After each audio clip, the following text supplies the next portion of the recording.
Hare Krishna, Hare Krishna, Hare Krishna. Welcome you all in the class. आज की class में आप सभी का बहुत बहुत स्वागत है।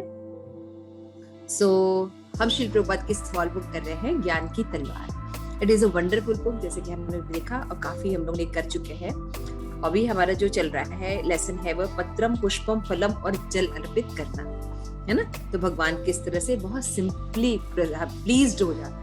तो हम देखते हैं, हम सबको प्रसन्न करने की कोशिश करते हैं, है ना, कि हम उसके लिए प्रसन्न कर देगा कि भाई थोड़ा सा प्रसन्न हो जाए तो थोड़ा रिलेशनशिप अच्छे से चलेगा। लेकिन हम देखते हैं हम सबको पूरे जान लगा के प्रसन्न करने की कोशिश करते हैं, तो ना तो वो व्यक्ति प्रसन्न होता है ना हम प्रसन्न होते हैं। तो उसका रीजन क्या है? उसका रीजन ये है, शास्त्र में लिखा है, भगवत गीता में लिखा है कि हम उचित पात्र की सेवा नहीं कर रहे। समझ रहे हो? हम उचित पात्र की सेवा नहीं कर रहे, मतलब जैसे एक प्लांट है, उसके रूट में पानी नहीं डाल रहे। तो क्या है रूट? रूट भगवान है, भगवान कृष्ण। तो भगवान कृष्ण की जब हम भक्ति नहीं करते और उनके निर्देशों के अनुसार हम परसेप्शन नहीं करते मटेरियल वर्ल्ड को, तो हमें प्रॉब्लम होती है। फिर जब हम परसेप्शन करते हैं तो पता चलता है कि भगवान को प्रसन्न करने से सभी प्रसन्न हो जाते हैं, है ना। तो कहाँ प्रॉब्लम हो रही है? तो भगवान ने खुद भगवत गीता में बताया है कि वो किस तरह से प्रसन्न हो सकते हैं। तो देखिए, भगवान इतने सुप्रीम पर्सनैलिटी ऑफ गॉड है, कितने देवी देवताओं के अभी भगवान कंट्रोलर है। आप देखिए, आपके घर में अगर कोई छोटा सा भी व्यक्ति आ जाए, मान लो एमएलए भी आ जाए, तो आप कितनी तैयारी करते हो, है ना। ये खाना बनाना, ये करना, घर का ऐसे वैसे, है ना, करते हैं कि नहीं करते हैं। छोटे से कोई गेस्ट भी आने वाले थे तो हम लोग कितना तैयारी करते। अभी अखिल ब्रह्मांड के नायक, उनको प्रसन्न करना है, तो उनको प्रसन्न करने के लिए पहले तो पूछना पड़ेगा कि भाई आप कैसे प्रसन्न होंगे। तो उन्होंने भगवत गीता में बताया है, भगवत गीता में बताया भगवान ने कि अगर कोई प्रेम से पत्रम पुष्पम फलम तोयम यो मे भक्त्या प्रयच्छति तद अहम भक्त उपहतम अश्नामि प्रत्यात्मना। यदि कोई व्यक्ति प्रेम से भगवान को जल, पत्र, पुष्प ऑफर कर देता है तो भगवान उसको स्वीकार करते हैं। तो हम देखते हैं कि इट इज वेरी इजी। और लोगों को प्रसन्न करने की तुलना में भगवान एक पत्र चलाने से, तुलसी का एक पत्र जो कि आम हर घरों में, भारतीय घरों में मिल जाता है, वो भगवान के चरणों में ऑफर करने से भगवान प्रसन्न हो जाते हैं, है ना। भगवान को वैजयंती का पुष्प या कोई भी जो मालती के पुष्प होते हैं या कोई भी सुंदर पुष्प जिसमें अच्छी सुगंध होती है, भगवान को ऑफर करने से, कमल का पुष्प ऑफर करने से भगवान क्या होते हैं? प्रसन्न हो जाते हैं। भगवान कहते हैं चलो ये तो तुम्हें खरीदना है, तुलसी भी तुम्हें नहीं, जल तो तुम्हारे घर में होता ही है, गंगा जल। अगर गंगा जल भी भगवान को ऑफर कर दो तो वो भी भगवान को प्रसन्न। तो कितने अखिल ब्रह्मांड के नायक और कितने सिंपली भगवान प्लीज्ड हो जाते हैं, है ना। तो भगवान ने भगवत गीता में 9वें अध्याय में ये बताया है। लेकिन लोग क्या करते हैं? मन से इस मेंटल स्पेकुलेशन करते हैं कि भगवान को ये पसंद है, भगवान को ये पसंद है ना। जिह्वा की तृप्ति के लिए लोग मीट ईटिंग तक को भगवान को ऑफर करते हैं, है ना, ताकि वो खा सके और भगवान का नाम लगाते हैं। तो this is all going on. इस चैप्टर में हम बहुत अच्छे से पढ़ेंगे इन सब सिद्धांतों के बारे में, और हम देखेंगे भगवान ने एकदम आराम से कहा है पत्रम पुष्पम फलम तोयम, और कैसे ऑफर करना है? यो में भक्त्या, भक्ति के द्वारा, प्रेम के द्वारा, है ना। Have a love in your heart, with whole heart you can offer this Krishna. Please Krishna accept it, Krishna accept it as a person. मान लीजिए आपने एक लोटस फ्लावर खरीदा है मंदिर में, please accept it, this is only I have. और इससे भी ज्यादा भगवान कहते हैं मन मना भव मद भक्तो मद त्याजी मा नमस्कुरु, है ना। अगर कोई 4 चीज करता है, अपना मन मुझे ऑफर कर देता है, मेरा भक्त बन जाता है, या मुझे केवल नमस्कार भी कर देता है, जस्ट सी नमस्कार करना कितना इजी टास्क है, तो भगवान उसको अपने पास ले लेते हैं। हम देखते हैं कि भगवान की सेवा करना बहुत इजी है, लेकिन ये एक साइंस है, इसको हमको सारे एस्पेक्ट बहुत अच्छे से समझने पड़ेंगे, और इस बुक में जो है बहुत अच्छे से इसको एक्सप्लेन किया गया। तो आई रिक्वेस्ट गोलोकेश्वरी माता जी, प्लीज रीड आउट करिए थोड़ा। कृष्ण माता जी। हरे कृष्ण। पत्र, पुष्प, फल और जल अर्पित करना। मनुष्य को सदैव ध्यान रखना चाहिए कि भगवान कृष्ण के अतिरिक्त अन्य किसी की पूजा अनावश्यक है। विशेषतया इस कलयुग में भव्य यज्ञ तथा पूजा कर पाना असंभव है। आजकल सार्वजनिक रूप से बड़ी धूमधाम से देवताओं की पूजा का रिवाज चल पड़ा है। ऐसी पूजा शास्त्रों के नियमों का पालन किए बिना मनमाने तरीके से की जाती है। यह पूजा तमोगुणी लोगों के लिए बहाने से इंद्रिय भोग में लगने का अवसर है। ऐसी पूजा में ना तो कोई नैतिकता अपनाई जाती है, ना ही भव्य सार्वजनिक प्रसाद वितरण की व्यवस्था की जाती है, ना ही प्रामाणिक मंत्रों का उच्चारण किया जाता है तथा ना ही अर्चा विग्रहों को ठीक से भोग लगाया जाता है। ऐसे अवसर बेहुदे ढंग से नाचने गाने तथा अभद्र व्यवहार के बहाने मात्र होते हैं। इस प्रकार की पूजा अवैध है। इसलिए बुद्धिमान लोग भगवान के पवित्र नाम के सामूहिक कीर्तन की विधि अपनाते हैं और इस तरह से गौरांग महाप्रभु की पूजा करते हैं, जो गौर वर्ण में साक्षात कृष्ण है। भगवान कृष्ण की पूजा में अधिक खर्च नहीं होता। श्री चैतन्य महाप्रभु की पूजा कृष्ण की पूजा से भी आसान और कम खर्चीली है। इसका कारण यह है कि कृष्ण की पूजा के लिए पत्ती, फूल, फल या जल जुटाने में थोड़ा सा प्रयास लगता है, किंतु चैतन्य महाप्रभु की पूजा में इसकी भी आवश्यकता नहीं पड़ती। कुछ भी हो, इन दोनों की पूजा किसी भी देश में, किसी भी स्थिति में तथा किसी के भी द्वारा, चाहे मूर्ख हो या ज्ञानी, पापी हो या धार्मिक, ऊंची जाति का हो या नीच जाति का, अमीर हो या गरीब, आसानी से की जा सकती है। भगवत गीता में 9.26 में भगवान कहते हैं, पत्रम पुष्पम फलम तोयम यो में भक्त्या प्रयच्छति तदहम भक्ति युपहत अश्नामि प्रत्यात्मनः। यदि कोई प्रेम तथा भक्ति के साथ मुझे पत्र, पुष्प, फल या जल प्रदान करता है तो मैं उसे स्वीकार करता हूँ। परम भगवान के तुष्ट हो जाने पर सारा संसार स्वतः तुष्ट हो जाता है, क्योंकि उनकी पूजा करने से सबकी पूजा संपूर्ण हो जाती है। इस तरह वृक्ष की जड़ों में जल डालने से पूरे वृक्ष की डालों, पत्तियों आदि को जल मिलता है। उसी तरह जब भगवान की पूजा की जाती है और वे तुष्ट हो जाते हैं तो सारे देवताओं तथा मनुष्यों की पूजा हो जाती है और वे संतुष्ट हो जाते हैं। इसका कहीं कोई उल्लेख नहीं मिलता है कि भगवान कृष्ण की पूजा में काफी धन व्यय किया जाए, ना ही काल, स्थान, परिस्थिति का कोई प्रतिबंध है। जिस तरह गंगा में हर किसी को स्नान का अधिकार है, उसी तरह भगवान कृष्ण की सेवा करने का अधिकार हर एक को है। पुष्प, फल, पत्ती तथा जल हर स्थान पर उपलब्ध है। एक भिखारी भी थोड़ा प्रयास करके और बिना मूल्य के इन चारों वस्तुओं को पा सकता है। इस तरह भगवान कृष्ण की पूजा विधि इतनी सरल है कि कोई भी व्यक्ति इसमें भाग ले सकता है। Thank you so much. अभी अपना इतना समझ लेते हैं तो देखिए, इसमें सबसे पहले बताए हैं तो ये सब जो कलेक्शन है श्रील प्रभुपाद का है। श्रील प्रभुपाद टीका लिखते थे, जैसे किसी भी श्लोका था, भगवत गीता था, श्रीमद् भागवतम था, तो उनकी टीकाओं को लिखते थे और इसका कलेक्शन भक्ति चारू महाराज ने किया बाद में, श्री प्रभुपाद के जाने के बाद, और इस बुक को लॉन्च किया, ज्ञान की तलवार, विजडम ऑफ नॉलेज। सो ज्ञान की जो तलवार, सोर्ड ऑफ नॉलेज। तो इस बुक में जैसे कि आप जब भक्ति शास्त्री करेंगे या कोई हायर क्लासेस करेंगे तो तथ्यों को, तत्वों को या सिद्धांतों को बताया जाता है। लेकिन इस बुक को मैं पढ़ रही हूँ, it is a wonderful book. मैंने ये बुक कभी नहीं पढ़ी थी पहले, लेकिन जब मैंने ये बुक पढ़ी तो मैंने कहा कि अगर हम ये बुक पहले पढ़े होते तो बहुत सी चीजें हमें क्लियर होती। और इतने सुंदर वे में देखे प्रभुपाद किसी भी चीज को लिखते हैं कि कोई भी आराम से अगर थोड़ा सा भी नॉलेज रखता है तो गाइडेंस में इसको बहुत आराम से समझ सकता है। प्रभुपाद ने जो बात लिखी है ना, देखिए प्रभुपाद क्या करे कि मनुष्य को सदैव ध्यान रखना चाहिए कि भगवान कृष्ण के अतिरिक्त अन्य किसी की पूजा जो है वो अनावश्यक है। ये लाइन बहुत इंपॉर्टेंट है कि if we are worshipping Krishna अगर हम भगवान कृष्ण की भक्ति करते हैं तो अन्य किसी का भजन करने की आवश्यकता नहीं है, लेकिन इसका ये मतलब नहीं है कि अन्य किसी को हम तिरस्कार कर दें। Understood point?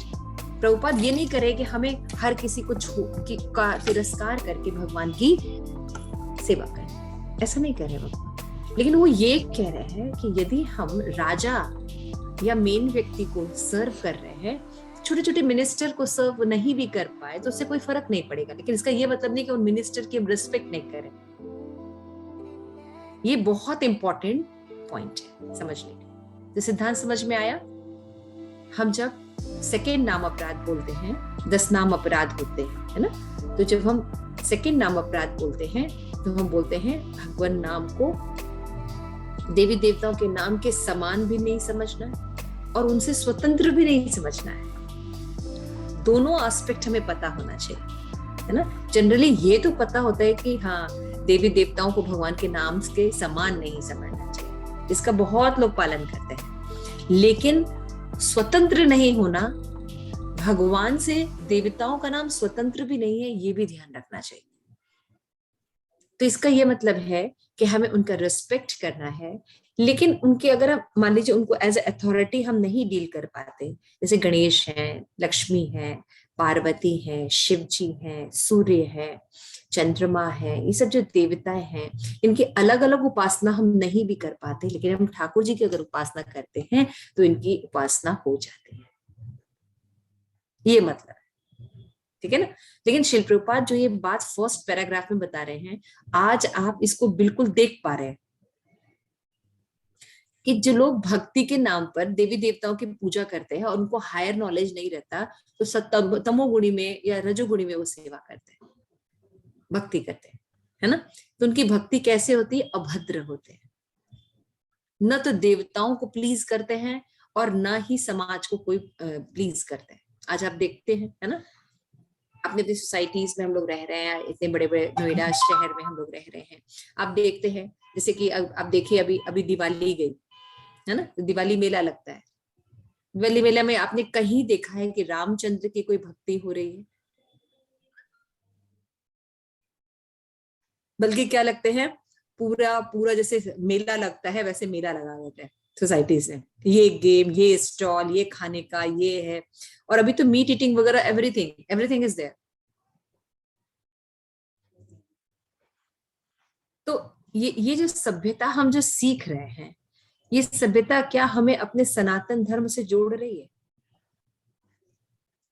तो क्या हो रही है कि न तो प्रसाद का वितरण होता है, प्रभुपाद एकदम क्लियर लिख रहे कि न तो नैतिकता को अपनाया जाता है, कोई मॉरल्स को भी फॉलो नहीं किया जाता, है ना? गरबा डांस में छोटे छोटे बच्चे किन गानों पर डांस करते हैं?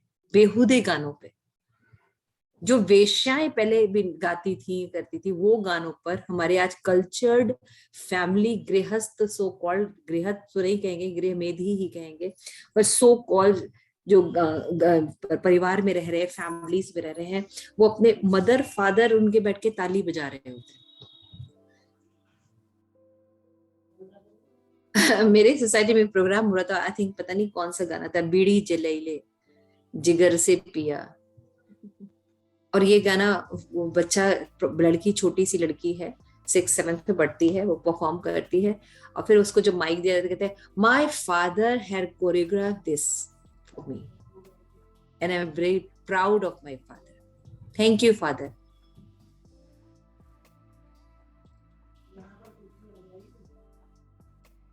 मतलब नैतिकता, नैतिकता भी नहीं है ना? हम समझ ही नहीं रहे कि हम क्या परोस के बच्चों को दे रहे हैं, क्या रिलेशन मेंटेन कर रहे हैं। तो न नैतिकता का प्रपारण होता है, न प्रसाद वितरण होता है, न ही कोई ऑथेंटिसिटी है। इवन अभी आप दुर्गा पूजा में भी देख लीजिए, दुर्गा पूजा में नवरात्र में क्या होता है, लड़कियां जाती है गरबा खेलने, कि वहां पे क्या करती है वो आप भी पता है। एक रिसर्च में पाया गया था कि सबसे ज्यादा कॉन्डम नवरात्र में सेल आउट होते हैं। तो हम कहाँ जा रहे हैं?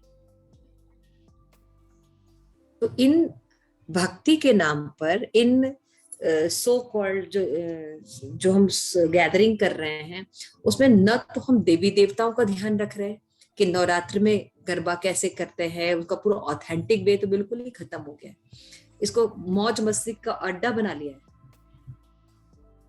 तो आप केवल इन्हीं चीजों में नहीं, आप किसी भी त्योहार में देख लीजिए, इतना दिखाते हैं, इतना दिखाते हैं। छठ की पूजा, बिहार में छठ पूजा कितना फेमस है ना, छठ मैया की पूजा की जाती है, कितना तैयारी करते हैं, कितना दिखाया जाता है, बाप रे बाप।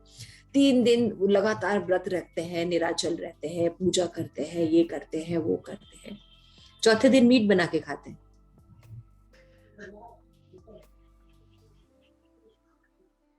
Where is the authenticity? अभी आप एक माँ से अपने पुत्र के लिए सूर्य से उपासना करके अपने पुत्र के लिए खुशियां मांग के लेके आए हैं और किसी के बच्चे को खा रहे हैं, because there is no higher knowledge, that's why these all bullshits are going on. ये सब व्यवहार करने से न तो देवी देवता प्रसन्न होते हैं और न ही भगवान प्रसन्न होते हैं और न ही समाज का कोई कल्याण हो रहा है ना। आप इस पिक्चर को देख पा रहे हैं? बिल्कुल आराम से समझ रहे होंगे ना। और देखिए कितना पहले शिल प्रभुपाद ने ये बात लिखी। तो जो शास्त्र है ये प्रामाणिक होते हैं और आचार्य जो है ये भविष्य देख सकते हैं, ठीक है ना, क्योंकि भगवान के भक्त होते हैं, ये देख सकते हैं कि समाज की क्या स्थिति है और वो ये भी बता सकते हैं कि इस रोग को कैसे दूर किया जा सकता है। ये आचार्य होते हैं जो पास्ट, प्रेजेंट और फ्यूचर को देख सकते हैं। सेकंड पैराग्राफ में बताया, इसलिए बुद्धिमान जो लोग होते हैं, जो इंटेलिजेंट लोग होते हैं, वो शास्त्र पढ़ते हैं और उनको पता है कि जो कलयुग है इसमें कोई और मेथड काम नहीं करेगा, केवल एक ही मेथड है, वो है नाम संकीर्तन, नाम संकीर्तन।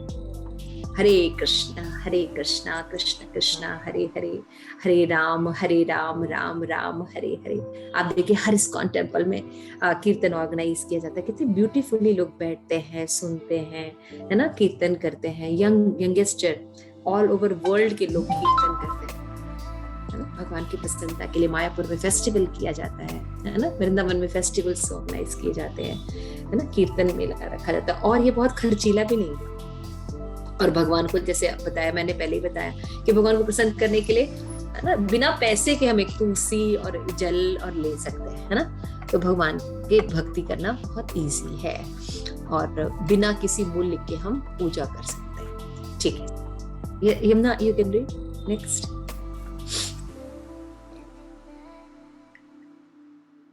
भगवान कृष्ण अजन्मा है। भगवान कृष्ण अजन्मा है, फिर भी वह कोई भी रूप धारण कर सकते हैं, और चूंकि वह हर प्राणी के परम पिता हैं, अतः कोई चाहे वह उच्च कुलीन ब्राह्मण हो या अछूत, उन्हें प्रेम तथा भक्ति से फूल, फल, पति तथा जल अर्पित कर सकता है।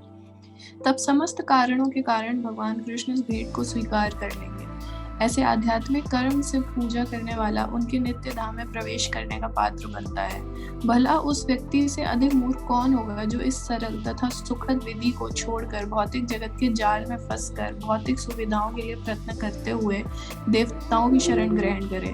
हाल ही में संसार में एकता, शांति तथा सौहार्द लाने के लिए सभी दिशाओं में मिलजुल कर अच्छे प्रयास किए जा रहे हैं, किंतु यह तभी संभव है जब लोग भगवान कृष्ण की पूजा और भक्ति करें। ऐसा प्रस्ताव ना तो अस्वाभाविक है, न ही हास्यास्पद। यदि कोई निष्ठापूर्वक परम सत्य का अनुसंधान करता है तो उसकी कैसी भी स्थिति हो, पूर्ण पुरुषोत्तम भगवान को पत्र, पुष्प, फल तथा जल प्रेम पूर्वक तथा भक्ति सहित अर्पित करके वह आसानी से अनुभव कर पाएगा कि धीरे धीरे परम सत्य भगवान श्री कृष्ण उसके अधिक निकट आते जा रहे हैं। समस्त पाठकों से हमारा विनम्र अनुरोध है कि वह भगवान कृष्ण के चरण कमलों तक पहुंचने की इस सर्वोत्तम विधि को अपनाएं। इस विधि में किसी आर्थिक व्यय, शारीरिक प्रयास, दार्शनिक ज्ञान या कुलीन जन की आवश्यकता नहीं होती।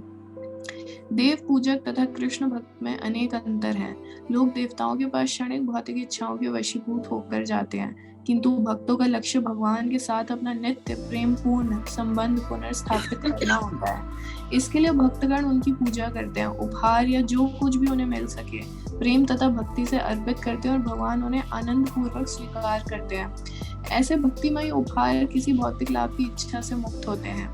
इसके विपरीत बहुदेववादियों के उपहार भौतिक लाभ के स्वार्थ से लदे रहते हैं। ये उपहार कितने ही ऐश्वर्यमय तथा विपुल क्यों ना हो, भगवान इन्हें कभी स्वीकार नहीं करते। देव पूजकों में अपने देवता विशेष के लिए असली प्रेम या भक्ति, भगवान कृष्ण इतने दयालु हैं कि वह मूर्ख देव पूजकों को भी भौतिक इच्छाओं को पूरा करते हैं। प्रेम तथा भक्ति से विहीन कोई भी भेंट भगवान कृष्ण को स्वीकार्य नहीं। जो व्यक्ति भूखा ना हो उसे सहसा भूख नहीं लग सकती, भले ही उसे स्वादिष्ट भोजन क्यों ना दिए जाए। इसी तरह भगवान को ऐसी बहुमूल्य भेंटों के प्रति कोई आकर्षण नहीं जो प्रेम तथा भक्ति के बिना दी गई हो। हम पहले ही बता चुके हैं कि पूर्ण पुरुषोत्तम भगवान की अवैध पूजा भक्ति की अनुपस्थिति तथा भौतिक इच्छा की उपस्थिति से उत्पन्न होती है। भक्ति से पूरित व्यक्ति पूर्ण पुरुषोत्तम भगवान की इंद्रियों को तुष्ट करना चाहता है, जबकि भौतिक इच्छा से पूरित व्यक्ति अपनी ही इंद्रियों को संतुष्ट करना चाहता है। जिन लोगों के मन में इंद्रिय तृप्ति की इच्छा रहती है किंतु बाहर से जो भगवत सेवा करने का दिखावा करते हैं, उन्हें असली भक्त होने के आनंद की कभी अनुभूति नहीं होती। शास्त्रों ने ठीक ही उन्हें धन लोलुप कहा है। भक्ति का मूल उद्देश्य भगवत प्राप्ति है, इसलिए मनुष्य को चाहिए कि वह हर वस्तु भगवान को अर्पित करे। इसमें कर्म योग, ज्ञान योग, योग, तप, ध्यान आदि के फल सम्मिलित हैं। आत्मसमर्पण की इस आदर्श विधि से भगवान की प्राप्ति होगी। इसलिए भगवद गीता में 9.27 भगवान कृष्ण ने खुली घोषणा की है, यत् करोषि यत् अश्नासि यत् जुहोषि ददासि यत् तपस्यसि कौन्तेय तत् कुरुष्व मदर्पणम्। हे कुंती पुत्र, तुम जो भी करो, जो भी खाओ, जो भी यज्ञ रूप में अर्पित करो या दान दो और जो भी तपस्या करो उसे मुझे अर्पित करते हुए करो। यदि कोई व्यक्ति इस आदेश का पालन करता है और अपनी हर वस्तु, पत्नी, घर, परिवार, बुद्धि, विद्या, व्यापार, धार्मिकता, श्रम, भोजन, जल, शरीर को पालने के लिए जिन वस्तुओं की आवश्यकता होती है, यहाँ तक कि काम, लोभ तथा क्रोध भी प्रेम पूर्वक अर्पण करता है, तो भगवान इन्हें स्वीकार करते हैं और भक्त को पूरी तरह तुष्ट करते हैं। मृत्यु के समय भगवान ऐसे शरणागत व्यक्ति को अपने परम धाम ले जाते हैं। देवताओं को कुछ ही प्रकार की भेंटें स्वीकार करने का अधिकार प्राप्त है, जबकि भगवान कृष्ण सबके कर्म फल स्वीकार कर सकते हैं। एकमात्र पूर्ण पुरुषोत्तम भगवान ही इतने शक्तिशाली हैं कि वह विरोधी कर्म फलों तथा भावों को स्वीकार कर सकते हैं। इससे कृष्ण का परम भगवत तत्व तथा परम स्वामित्व सूचित होता है। सभी लोग शुद्ध भक्ति योग के विज्ञान को नहीं समझ सकते, फिर भी हर व्यक्ति अनेक विषमताओं के होते हुए भी भगवान के चरण कमलों को प्राप्त कर सकता है। अतः सर्वोत्तम उपाय है कि हर वस्तु पूर्ण पुरुषोत्तम भगवान को अर्पित कर दी जाए। हमने निष्काम कर्म की जो भी चर्चा अभी की है वह सब शास्त्रों में विस्तार पूर्वक वर्णित है। पंडितों ने निष्काम कर्म की परिभाषा भौतिक लाभ या ज्ञान की इच्छा से रहित कर्म रूप में की है। केवल ऐसे दिव्य कर्म ही भगवान कृष्ण को अर्पित किए जा सकते हैं। मन, वचन और वाणी से किए गए सभी कार्य आध्यात्मिक हैं, यदि वे भगवान को प्रेम तथा भक्ति पूर्वक अर्पित किए जाएं। अपनी अहेतुकी कृपा से वे इन भेंटों को विधि पूर्वक ग्रहण करते हैं। यहाँ हमें सावधान रहना होगा। हमारी इस विवेचना में जात गोस्वामियों द्वारा नारायण को अर्पित आहुति या सकाम कर्म सम्मिलित नहीं है। ऐसी भेंटें काम वासना से रहित नहीं होती, इसलिए उनमें प्रेम या भक्ति नहीं होती। हम पहले ही सिद्ध कर चुके हैं कि भगवान को भेंट चढ़ाने का सही तरीका ये है कि भेंट प्रेम तथा भक्ति पूर्वक भगवान की इंद्रियों की तुष्टि के लिए अर्पित की जाए। अतः हमें समझना चाहिए कि एकमात्र भगवान की प्रसन्नता हेतु अर्पित वस्तुएं व सेवाएं ही उनके द्वारा स्वीकार की जाती है। अपनी भूख मिटाने के लिए श्रम करना काम कर्म है, किंतु पूर्ण पुरुषोत्तम भगवान को भोग लगाने के लिए अनथक प्रयास निष्काम कर्म है, जिसका एकमात्र उद्देश्य भगवान को प्रसन्न करना होता है। वाणिज्य तथा व्यापार का एकमात्र उद्देश्य भगवान को प्रसन्न करना होना चाहिए। इसी तरह शोध, विज्ञान, दान, तप तथा अन्य सारे कार्यों का भी यही उद्देश्य होना चाहिए। ऐसा करने से मनुष्य को दिव्य कृष्ण तथा कथा श्रवण कीर्तन करने का प्रोत्साहन मिलेगा। श्रवण कीर्तन नवदा भक्ति में सबसे श्रेष्ठ है। वैदिक काल में सारे मानवीय कार्यकलाप पूर्ण पुरुषोत्तम भगवान की भक्ति से दृढ़ता पूर्वक जुड़े होते थे। आज भी वही शाश्वत नियम लागू होता है, हर वस्तु का उपयोग भगवान की सेवा में किया जाए। भगवान कृष्ण समस्त यज्ञों के परम भोक्ता हैं। प्रत्येक व्यक्ति के श्रम के फल को स्वीकार करके भक्तों के प्रयास को सफल करके उन्हें श्रेय प्रदान करते हैं। सर्वशक्तिमान प्रभु की दिव्य शक्ति की ऐसी महिमा है। हमें भक्ति करते समय सावधानी पूर्वक अपनी चेतना में इंद्र तृप्ति और प्रतिष्ठा की इच्छा को प्रवेश नहीं होना देना चाहिए। हमें केवल पूर्ववर्ती आचार्यों के पद चिन्हों का अनुसरण करना है। भगवान के समक्ष सारे लोग समान हैं, अतः जो भी अविचल एकांत भाव से भगवान की सेवा करता है वह उनका अंतरंग पार्षद बन जाता है। वह सचमुच हरिजन यानी भगवान हरि के निजी व्यक्ति हैं। जिस व्यक्ति में भक्ति की अनिवार्य योग्यता ना हो उस पर हरिजन की छाप लगाना हास्यास्पद है। इससे भगवान की शरण स्वीकार करने के मार्ग में कई रुकावटें आएंगी। भगवान भगवद गीता में 9.29 भगवान कृष्ण स्पष्ट कहते हैं, समो अहम सर्वभूतेषु न मे द्वेष्यसि अस्ति न प्रियाय ये भजन्ति तु मां भक्त्या मयि ते तेषु चाप्यहम्। मैं किसी से न तो द्वेष करता हूँ न ही किसी के साथ पक्षपात करता हूँ। मैं सबके लिए संभाव रखता हूँ, किंतु जो भी भक्ति पूर्वक मेरी सेवा करता है वह मेरा मित्र है, मुझ में स्थित है और मैं भी उसका मित्र हूँ। समः अर्थात समान का गलत अर्थ नहीं लगाना चाहिए। इसका यह अर्थ नहीं है कि भगवान निराकार है और वह किसी भी मनमाने कार्य को चाहे वह अनुशासनहीन आचरण हो आशीर्वाद देंगे। भगवान नितांत साकार है, वह दिव्य अनुभूतियों के सागर है, वह दिव्य लीलाओं के दिव्य करता है, वह सभी के शुभ चिंतक मित्र हैं। मैत्री में घनिष्ठता की विभिन्न श्रेणियां होती है। इस तरह भगवान का संभाव व्यक्तिगत विविधताओं से रहित नहीं होता। दूसरे शब्दों में भगवान अपने प्रति हमारे प्रेम की मात्रा के अनुसार ही आदान प्रदान करते हैं। गीता में 4.11 में वे कहते हैं, ये यथा मां प्रपद्यन्ते तां तथैव भजाम्यहम्। लोग मेरी शरण में जिस तरह से आते हैं उसी के अनुसार मैं उन्हें पुरस्कृत करता हूँ। वे समस्त भक्ति रसों दास्य, साख्य, वात्सल्य, माधुर्य में भक्तों के साथ लीलाएं करते हैं।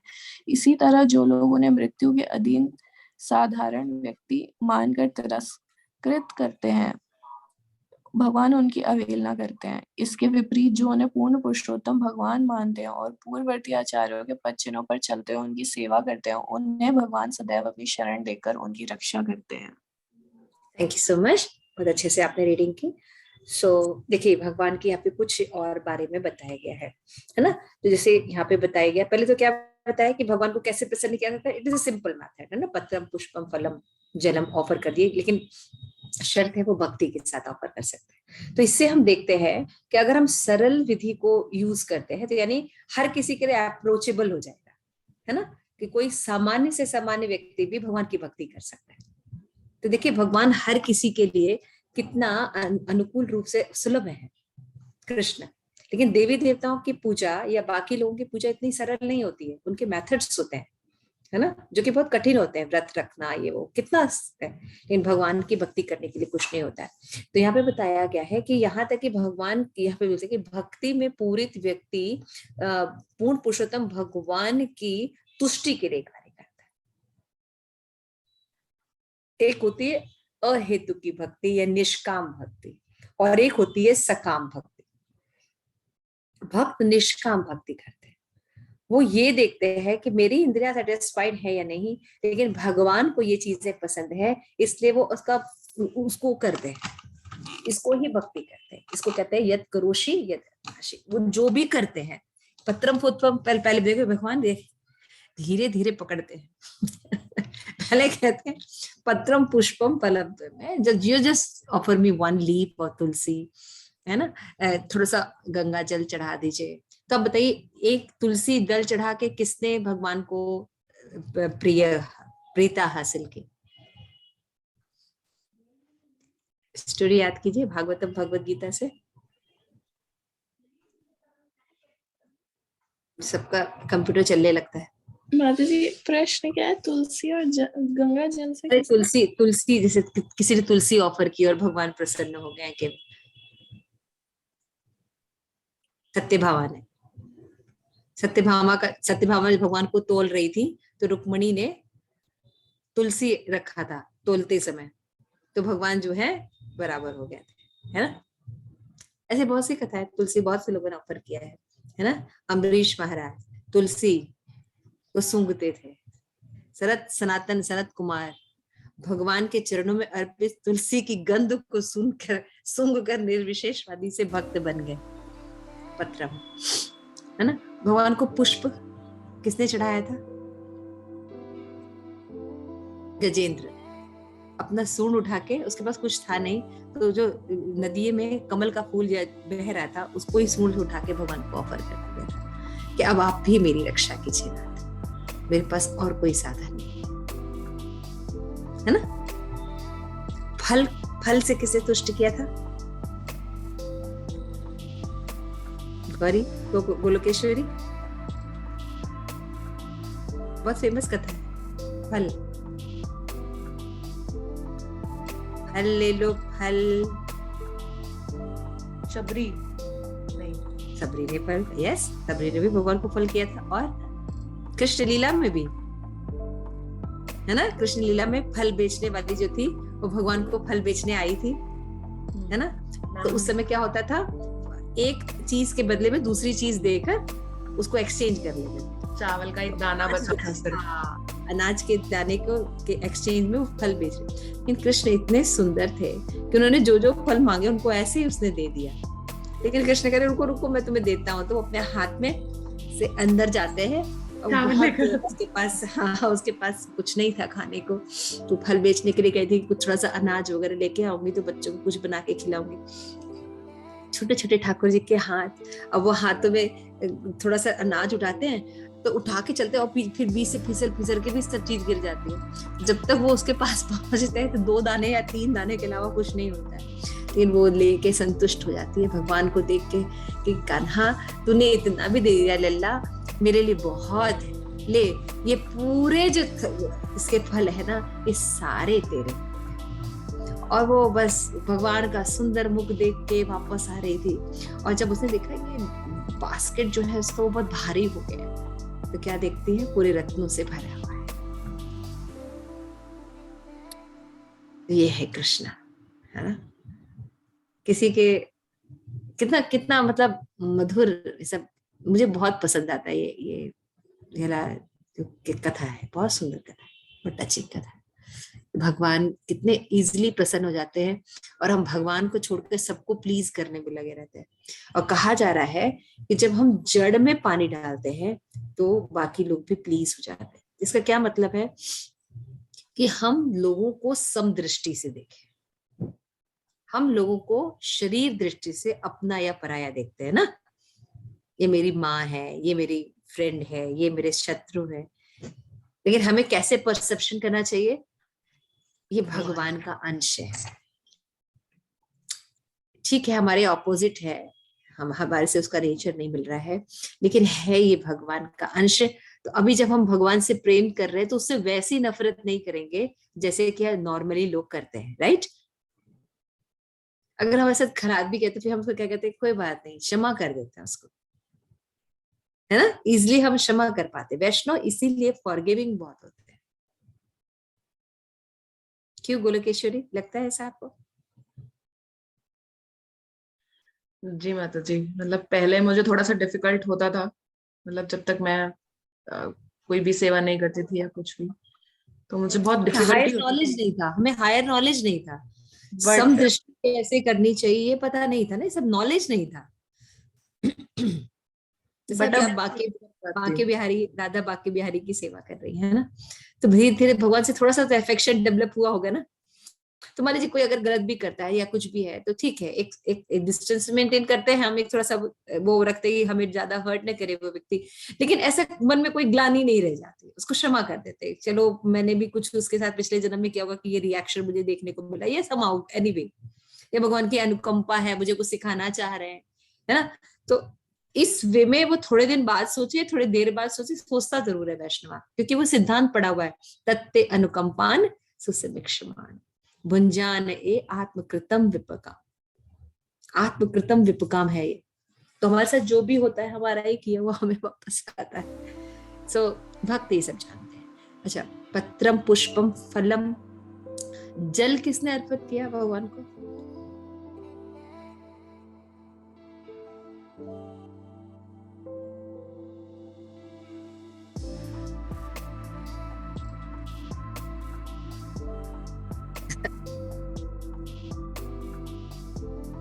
भगवान को जल किसने अर्पित किया?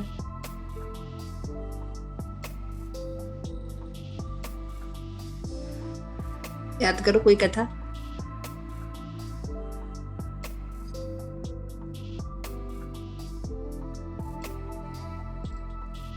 श्री अद्वैताचार्य। हाँ, श्री अद्वैताचार्य को तुलसी दल और गंगा जल अर्पित करते थे कि भगवान ये कलयुग के लोग नहीं संभल रहे हैं। सोचो, महाविष्णु से नहीं संभल रहे थे महाविष्णु से ये लोग नहीं संभल रहे थे। उन्होंने कहा बिना आपके आए ये दुनिया का नहीं उद्धार हो सकता, आपको आना पड़ेगा, हे कृष्ण आपको आना पड़ेगा। तो भगवान चैतन्य महाप्रभु के रूप में आए थे। Very nice. तो इस तरह से जब हम ये श्लोकास पढ़ते हैं, थोड़ा इन सब स्टोरीज को बता के क्या हो गया, हमारा एक क्लास तैयार हो गया। तो लोगों ने जो किया, तो ऐसा नहीं कि पहले लोग किए थे अब नहीं। श्री प्रभुपाद कहते हैं अब भी ये सरल विधि उसी तरह कार्य करती है। और भक्त जो होते हैं निष्काम कर्म करते हैं। यहाँ पे एक बात बताएगी कि यहाँ पे हमें सावधान रहना होगा कि जो जात गोसाई होते हैं नारायण को अर्पित आहुति या सकाम कर्म सम्मिलित नहीं है। भगवान की तुष्टि के लिए कार्य करते हैं, भगवान नारायण के लिए काम कर रहे हैं, लेकिन सकाम कर्म करते हैं, है ना। भक्ति करते हैं क्या, भगवान की गोवर्धन परिक्रमा क्यों करते हैं? मुझे पुत्र प्राप्त हो जाए। राधा कुंड में क्यों स्नान करने जाना है? मेरी शादी हो जाए।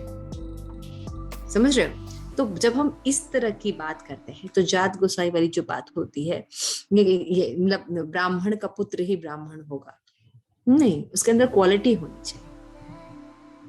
तो इस तरह से ये जो भक्ति होती है, हालांकि भगवान के लिए ही होती है, लेकिन ये भक्ति की बात नहीं की जा रही, ये भक्ति नहीं होती है। जब गिरिराज जी की पूजा गिरिराज जी के भाव से होती है, राधा रानी जिस तरह से करती थी गिरिराज जी को, उस भाव से जब की जाती है भगवान करती है, तो उस प्रेम की बात की जा रही है, भक्ति की, गोपी भाव। तो अपनी भूख मिटाने के लिए जो हम कार्य करते हैं तो उसको काम कहते हैं, लस्ट। लेकिन जब हम भगवान की तुष्टि के लिए कार्य करते हैं तो उसको क्या कहते हैं? भक्ति। सिंपल सी डेफिनेशन होती है। और ये बहुत इंपॉर्टेंट चीज है। यहाँ पे बताया गया है कि वैज्ञानिक जो लोग हैं और भी लोग हैं, ये कार्यों का सही उद्देश्य नहीं जानते। ज्ञानी, योगी, कर्मी, ये लोग सही से नहीं जानते कि कैसे कार्य करना चाहिए। कार्य करना केवल भक्त जानते हैं। उसको पता है कि केवल भगवान दो मेथड से बहुत अच्छे से प्राप्त किए जा सकते, समझे जा सकते, देखे जा सकते, वो है श्रवण और कीर्तन। तो श्रवण में 3 एस्पेक्ट आते हैं। क्या क्या एस्पेक्ट होते हैं? 3 एस्पेक्ट में श्रवण होना चाहिए, है ना। श्रवण, सोचिए, श्रवण, मनन और निधिध्यासन। श्रवण, मनन और निधिध्यासन, दिस इज श्रवण। मैं बार बार बताती हूँ, लिखना चाहिए आपको। श्रवण का मतलब होता है पहले श्रवण करना, कोई चीज सुनना। तो हमने कोई चीज सुना, जैसे अभी आप ये पढ़ रहे हैं, अगर रियली में आप इंटरेस्ट होके पढ़े हैं, कुछ पॉइंट्स नोट किए हैं, तो उसके कोई भी पॉइंट्स क्या करेंगे? मनन करेंगे पूरा दिन, है ना, पूरा दिन। अच्छा, उसमें आज बताया गया था कि भगवान देखो कितने सुंदर रूप से प्रसन्न हो जाते हैं। निष्काम कर्म करना चाहिए, है ना। लेकिन आजकल क्या कर रहे हैं लोग? न नैतिकता का पालन कर रहे हैं और न ही कोई प्रामाणिक अप्रोच को फॉलो करते हैं। तो क्या कर रहे हैं? न समाज का भला कर रहे हैं, न कुछ कर रहे हैं। लेकिन जो बुद्धिमान लोग हैं वो संकीर्तन यज्ञ को फॉलो करते हैं। तो ये बात भी अगर दिमाग में बैठी है तो क्या करेंगे? सारा दिन आप सोचोगे नहीं, हमें संकीर्तन यज्ञ रखना चाहिए। हमें और कोई यज्ञ नहीं रखना चाहिए। हमें क्या रखना चाहिए, क्या प्रोग्राम ऑर्गेनाइज करना चाहिए अपने घर में संकीर्तन। तो क्या कर रहे हैं, हमने श्रवण किया, मनन किया, निधि आसन क्या किया, हमने एक दिन प्रोग्राम ऑर्गेनाइज किया, भक्तों को बुलाया और कीर्तन प्रोग्राम किया। तो दिस इज श्रवण। इस श्रवण और कीर्तन की बात कर रहे हैं कि इस तरह से श्रवण और कीर्तन करने से भगवान जो अप्रकट है वो प्रकट हो जाते हैं। भगवान भगवद गीता में कहते हैं, इसलिए मैं समदृष्टि के मैंने बताया कि समदृष्टि का क्या मतलब होता है, सबको भगवान के अंश के रूप में देखना, है ना, ये समदृष्टि होती है। तो भगवान की लीलाएं आगे करना। तो फिर बताते हैं भगवान ने एक भगवान के बारे में एक तत्व और है कि ठीक है भगवान सरल है, लेकिन भगवान सबके पद के अनुसार व्यवहार करते हैं। तो हमें भी पता होना चाहिए कि भक्ति में कनिष्क, मध्यम, उत्तम 3 तरह के भक्त होते हैं। सबसे एक सा व्यवहार नहीं होता, है ना, इसलिए एक्सपर्टीज सीखी जाती है। जो कनिष्क अधिकारी होते हैं तो कनिष्क अधिकारी की तरह डील किया जाता है, उनसे उतनी सानिध्य और समीपता रखी जाती है। इसमें एक बोर्ड लिखा है, मैत्री की घनिष्ठता, है ना, फ्रेंडशिप जो है, लास्ट पे ना, मैत्री की घनिष्ठता कैसे डिपेंड करती है, अलग अलग होती है। आप फ्रेंड हो, सब फ्रेंड है, ठीक है, फ्रेंड है, लेकिन कोई ऐसे वर्बल फ्रेंड होता है, हेलो हाय वाला होता है। कोई होता है कि मान लीजिए आपके ऑफिस का फ्रेंड होता है, केवल ऑफिस की बात कर सकते हैं आप उससे। कुछ लोग होते हैं जिसको फैमिली के बारे में बता सकते हैं। कुछ लोग होते हैं जो बहुत पर्सनल बातें भी हमसे शेयर कर सकते हैं। ऐसा है आपके साथ यमुना? जी माता जी।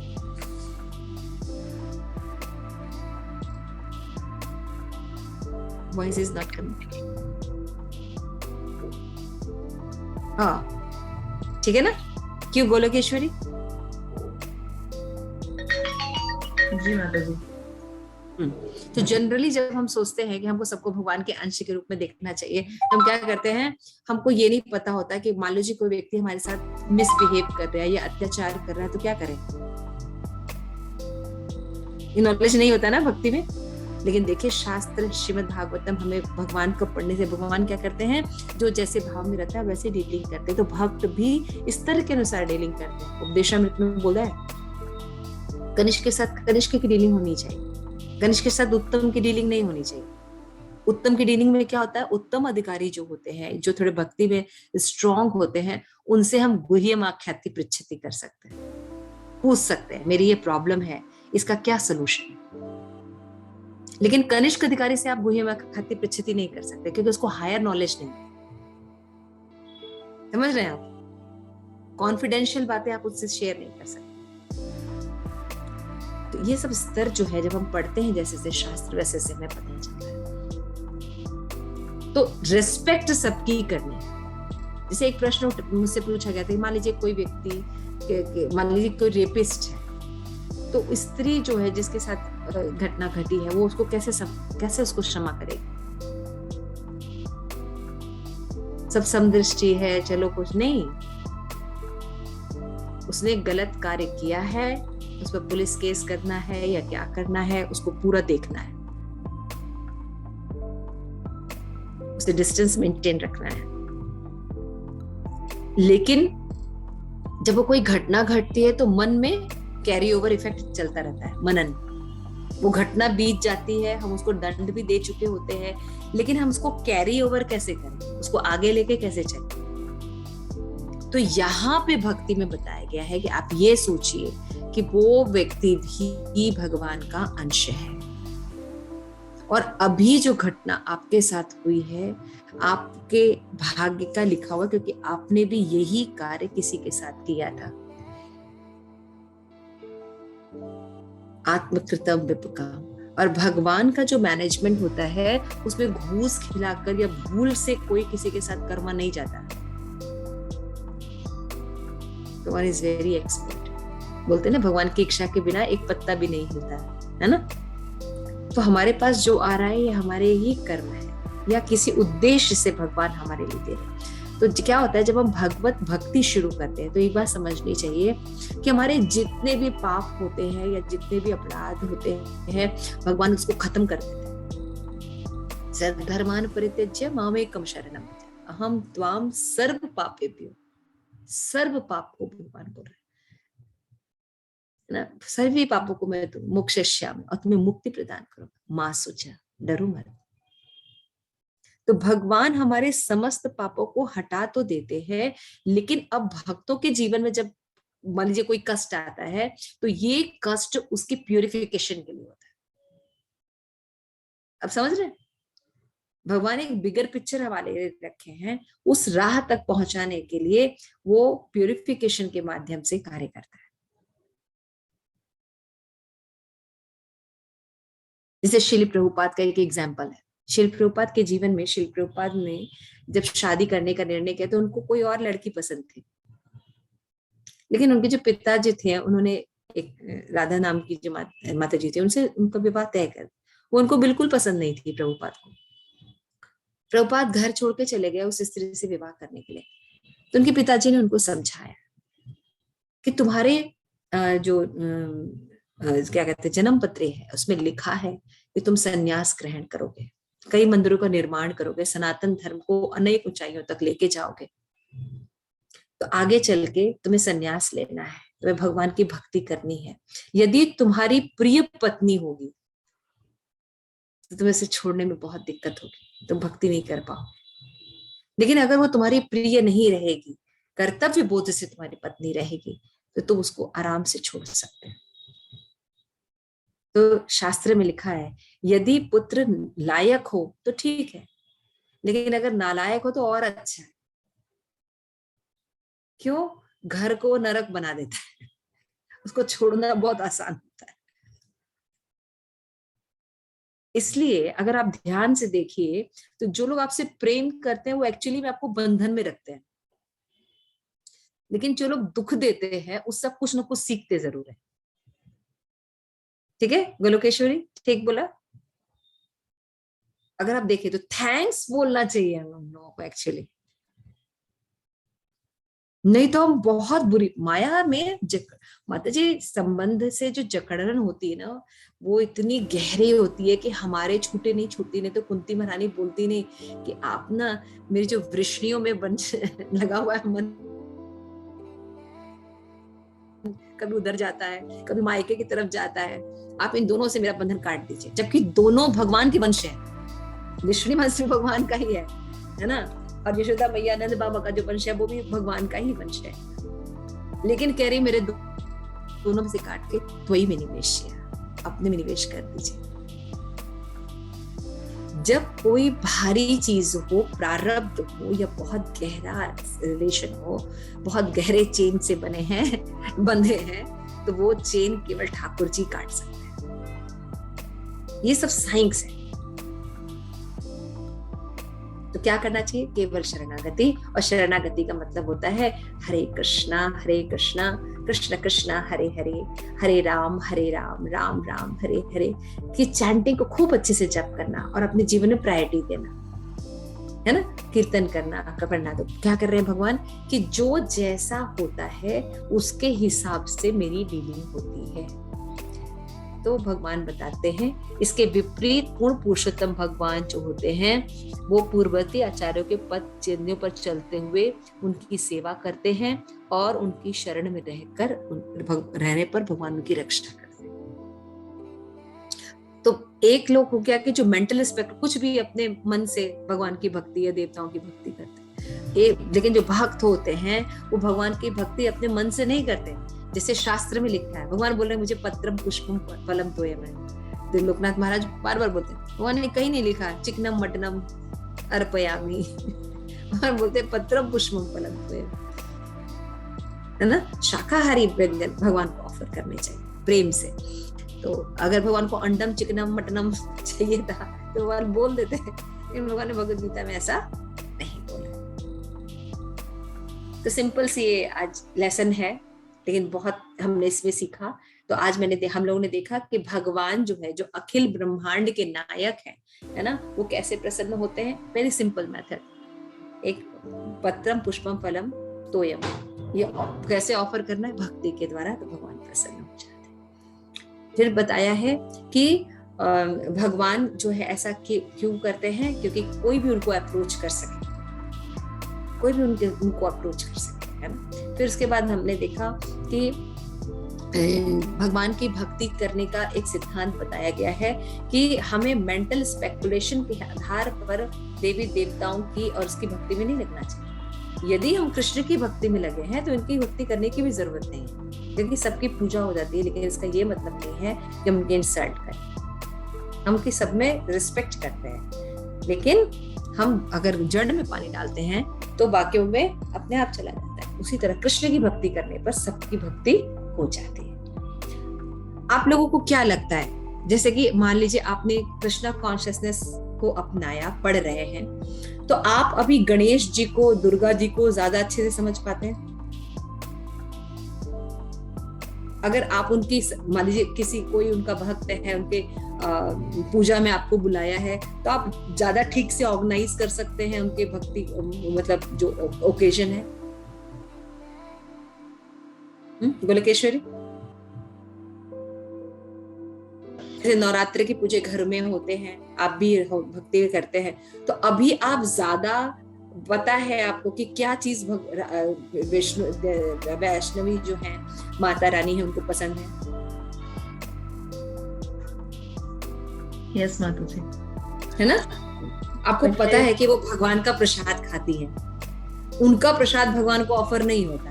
सिंपल सी बात पता है। मान लीजिए आप शिव जी की भक्त है, तब भी आपको क्या पता है कि भगवान को कैसे प्रसन्न रखा जा सकता है। इस तरह से हम देख सकते हैं कि ये सब बातें हमें बताई गई। फिर बताया गया कि भगवान के लिए समदृष्टि का मतलब क्या होता है, कि समदृष्टि में ये देखना कि सब भगवान के अंश हैं, लेकिन डीलिंग में इस तरह के अनुसार डीलिंग होती है।